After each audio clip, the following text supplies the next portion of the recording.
Okay, so this is the big one. This is the one. This is you know what's coming. Where's Andre?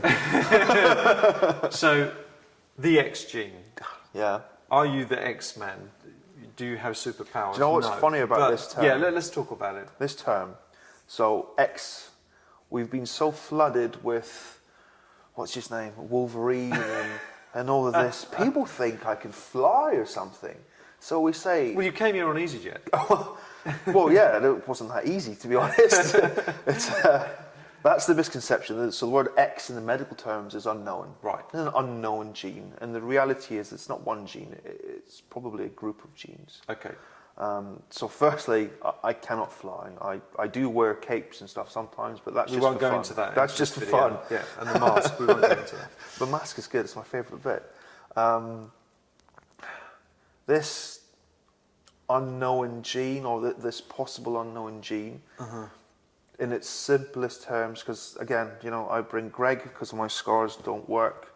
I bring Seb to assist you essentially and to document it and help that and historian.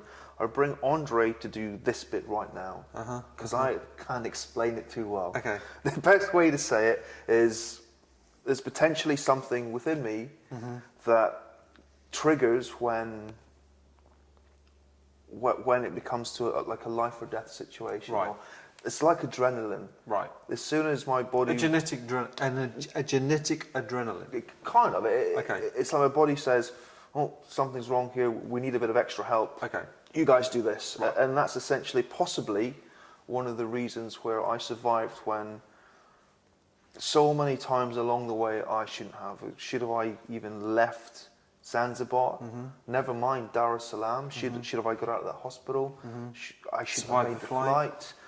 You know, I got out of the plane, all the operations, and there's so many times I shouldn't have made it, but somehow I'm still here. Is it because of my genetic makeup? And so the idea is then to try to isolate those genes that are talking to each other under this stressful situation, and somehow then apply that into intensive care medicine. Is that right? That's eventually what it will be. The other misconception is people think we're going to come back from Antarctica with a vial of bright green liquid that's going to save the world. This is the gene, we've got it. Yeah, we just took a needle, we took it out. That will never happen. Science, no scientific discovery has ever been planned for and said, we will definitely find this. It's always been, we're going to try and we hope, and when it comes out, it's a great success. But there's many, many, many scientific research programs that take many years to get there. So this is the same kind of thing. If while we're there, and the test that we will do, which will be mainly before and after the expedition, not so much on it. No. There will be some. The idea is, can we see this, when these genes possibly change, can we see it happen? Can we take a picture maybe, or can we see what that changes within my body that's maybe different from others, that eventually, and I have to stress eventually, a year, 2, I don't know the timeline, I'm not a doctor. Yeah. Could we maybe get to the point where that's, say that you're in an accident and you're in intensive care?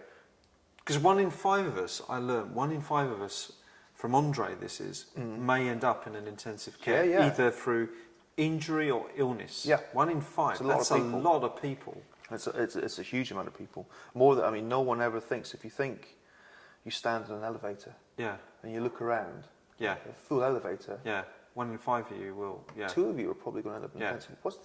Oh, your classroom, you're at school. A handful of you are in intensive care, and we don't know how you'll be in intensive care. We know roughly what happened to me. So the idea is, you know, to come back to this gene that we're looking at, can eventually get to the point where maybe other people could have the same genetic advantage that maybe I have.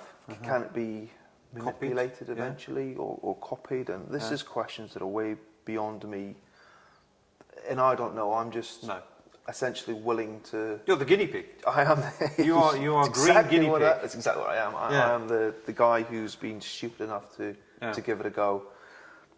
It doesn't mean to say we'll find anything, but if we don't at least try, while we have someone stupid enough to go through That's science, isn't it?